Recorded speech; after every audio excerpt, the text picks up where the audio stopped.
Our word of the week this week is godlessness or ungodly. But first, we need to do a little root etymology. So let's take a look at the root of the word that we're working with this week, and that root is seb, sigma epsilon beta. And the root seb means to fall back before someone or something, and it always pertains to conduct. So it is the act of falling back before something great, powerful, fearful, almighty, holy, etc., etc. The word group we're looking at this week has an alpha in front of it, an alpha privative, so the root aseb is not falling back before something. In other words, by extrapolation, it is acting as though there is no higher power. It's acting as though there is no deity or God. So the New Testament application is essentially describing a person acting or an action or an attitude that assumes there is no deity. It's acting godlessly or describing a behavior that we would consider godless. Like, look at what he's doing. Does he not believe that there's a God watching him? That's the root of the word that we're looking at. Our first example is in Romans chapter 1, verse 18. First the ESV and then a little Greek phrase. For the wrath of God is revealed from heaven against all ungodliness and unrighteousness of men, who by their unrighteousness suppress the truth. So look at this little phrase. Pasen asebeon kai adikion anthropon. Pasen, all or every, asebeon, ungodliness, kai adikion, and unrighteousness, anthropon, of men. So why does he give us both ungodliness and unrighteousness, and what's the difference? So remember, asebeon is sort of the attitude of your conduct, the nature of your behavior, and it's acting as though there is no God. And adikion is conduct that violates the law, so acting against the commandments of God. So one is acting as though there isn't a God, and the other one is violating his commandments, making yourself forensically or legally culpable for law breaking is adikion.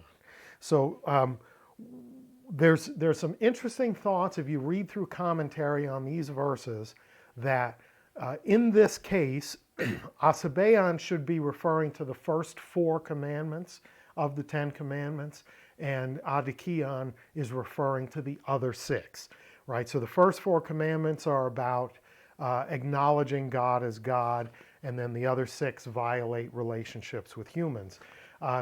There's some merit to that thought, but it's not consistent with rabbinical teaching in the Old Testament. It's not consistent with some New Testament teaching, like if you break one commandment, you've broken them all, right? Because when you break the 5th, 6th, or 7th commandments and you're hurting another person, you're still breaking not just the law, but you're acting against the lawgiver.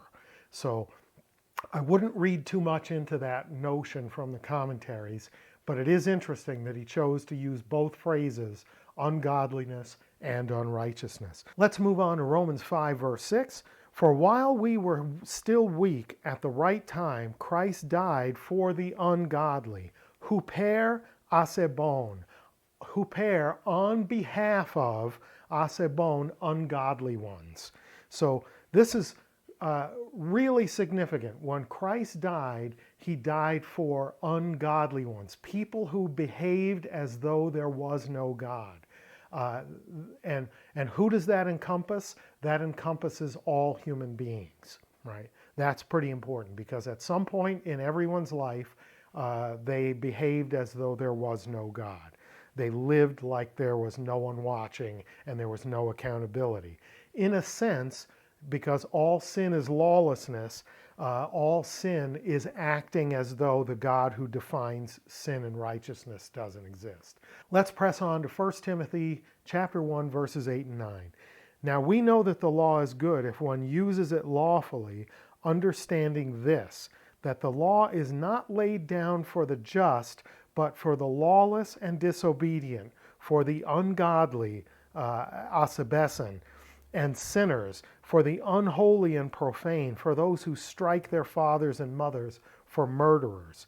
So here Paul, writing to Timothy, says, we understand that good people don't need the law. That's not who the law is given for. Why? Because Paul also writes, for there are none who are righteous, not one. Everybody's a sinner. But everyone that you and I have ever known needs the law, because everyone that you and I have ever known came into the world with a sinful nature and sinful propensities, and we have all acted on them, acting as though there is no God. That's Paul's message to Timothy, the bishop of Ephesus. So carrying on into the second letter to Timothy, chapter 2, verses 16 and 17, but avoid irreverent babble, for it will lead people into more and more ungodliness, asabeas, and their talk will spread like gangrene. So he says irreverent babble can lead people to act like there is no God. Pretty interesting stuff. He says it's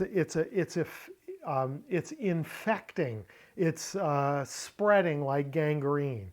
If people are talking like there's no God, all of a sudden other people who aren't of the same mindset will begin to conduct themselves like there's no God.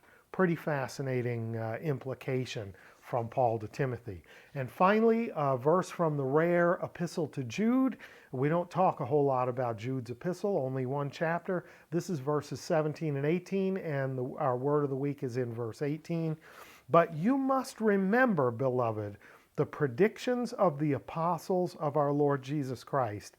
They said to you, in the last time there will be scoffers following their own ungodly passions. And that phrase, epithumias, passions or desires, ton asabeon, of an ungodly nature, of an ungodly sort. So in the last days, according to Jude, the apostles taught that people would follow ungodly passions, passions that are steeped in the notion that nobody's watching and there's no accountability. Does that sound credible to you? Passions and desires of an ungodly nature.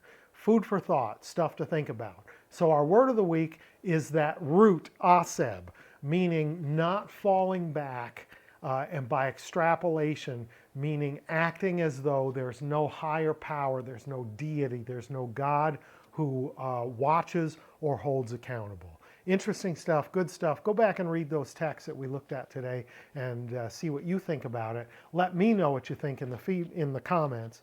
And like, share, subscribe, tell your friends and neighbors. And until next time, Karis Kairene Humin, grace and peace to you.